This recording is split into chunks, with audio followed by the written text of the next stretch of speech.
Hi guys, I'm Dos and this is the DBG channel.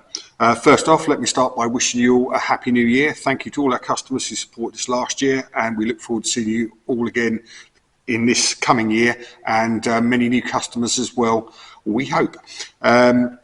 First off, this is just a little snapshot video to give you an idea of what we've got coming up on the channel in the next few weeks or so, and to touch base on a couple of other things.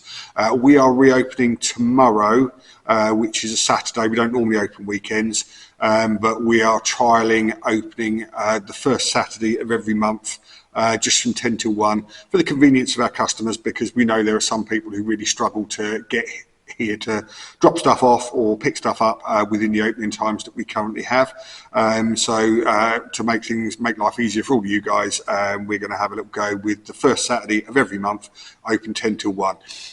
If that pays dividends, if it works out well for you and us, then it's something that we might look at sort of extending a little bit further down the line, as and if we are able to do so. Okay, so the upcoming videos, we're going to be, again, like a sort of roughly 50-50 split between shooting content, general interest, that type of thing, and obviously promoting what we do, particularly the service and sales aspects of. Within the last category, we will obviously continue with the ever popular air sporter and Mercury stuff. There seems to be a pretty much infinite appetite for that, and for the work and having the guns repaired, sorted out, etc. Got another Mercury in at the moment. So please keep those guns coming in, and we'll keep making the content and hopefully keep it interesting for you.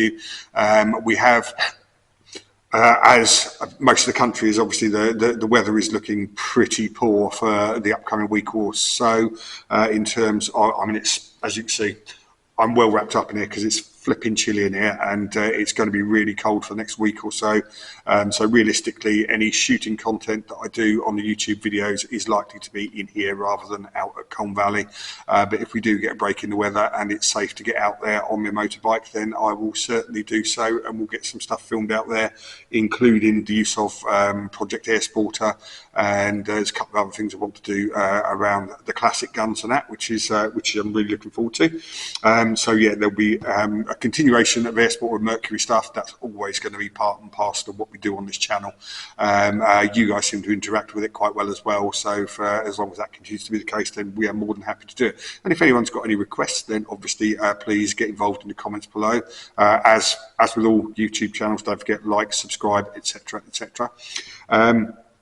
I had a really strong sales period in the run-up to Christmas for the CO2 bolt action rifles, with people who were just sort of looking for something that's accurate, easy to use, but didn't want all the faff of charging equipment for a PCP, and were maybe not, the end user was maybe not going to be somebody who was going to cope well with a full power break barrel, or necessarily wanting to take the time to learn how to tame the recoil, etc. So obviously the CO2 QB and XS78s are just a perfect sell for that, and it's not just about sort of getting guns out the door. These are guns that I really believe in. I think they are probably one of the best entry-level, cheap, beginner, whatever terms you want to use, guns you can get. They're really decent quality, they're capable of really, really good accuracy, and they are very, very consistent. Apologies for that, as you probably heard, the phone went then. It's just a customer already wanting to take advantage of us opening on Saturday and arranging to come and collect a gun. Yeah, so just finishing up on what's saying on the gas guns there. They are, let's say, something I really believe in. They're a really decent quality gun, and very, very capable. One of the other service aspect things we've got coming up, thankfully as a kindness from another customer, one of the most popular videos we did last year was about the BSA Lightning CLX, and we had planned to modify the one we had in just to take care of a couple of its shortcomings on what is otherwise an exceptionally good looking and capable gun. I was made an offer for that gun that I couldn't refuse, so it very quickly moved on before we had a chance to do anything with that one. Have had a customer contact us who is keen to have the modifications that I was planning to do to our one done to his, and has very kindly said that we can do some YouTube footage with that. So those people who have been following that, I think we ended up with nearly 1,000 views on one of those. It is going to happen this year. We will be able to walk you through what it is we're doing and how much that improves the gun, and hopefully it should realise the full potential of a British-made high-end spring gun from BSA, which would be absolutely great. That pretty much covers what we've got planned coming up in the next few for service and sales and so forth. The other thing that we really will be doing a lot of on here, or continuing to, is the sort of airgun general interest and shooting content. Certainly coming up in the next sort of week or two, I'm doing a little nostalgia trip for myself, having dug a few guns out over the Christmas period to shoot in here to get ready really to use them for the upcoming videos. One of which is a Relon Tornado that I got off my dad in 1982 and restored last year, and it's surprisingly capable. So we'll have a little ramble down memory lane with that, and I shall produce a video off the back of that.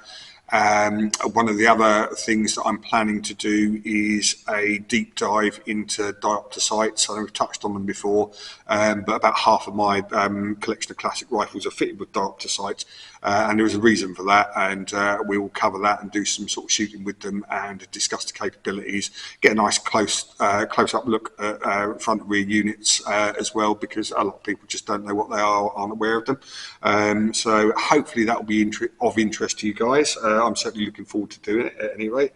And what else going on there? Yeah, one of the other things I want to cover when I do get out to Colne Valley finally is a little bit of a how-to. We touched very briefly on one of our beginner's guides before about trajectory, line of sight, line of bore, first and primary and secondary zero, etc. What I will do when we have some better weather is get out to Colne Valley with something that's quite easy to shoot, and just show you the process that I use for working out my aim off points for different ranges. Again, there are as many ways of doing this as there are people with channels on YouTube. Mine's a little bit different to how some other people do it, but it's the way I've always done it, and it's quite a time efficient way of working out your aim offs back to whatever range you want to go. So the plan is to do that and walk you through that as well. Again, hopefully I'm sort of flagging that up because it's one of the questions that I get most frequently asked by people who are coming in who are returning to shooting, who haven't done it for a while, or newbies or whatever. It's the, I want to set my gun for this range. I'm pretty sure I know how to do that. But if I need to shoot at something at this range, what do I do? This video will hopefully answer that and show you a way to do it in quite a timely and efficient manner. Okay, hopefully all of that's been of interest to you. Again, Happy New Year to you all, and we look forward to seeing you and working with you during 2026.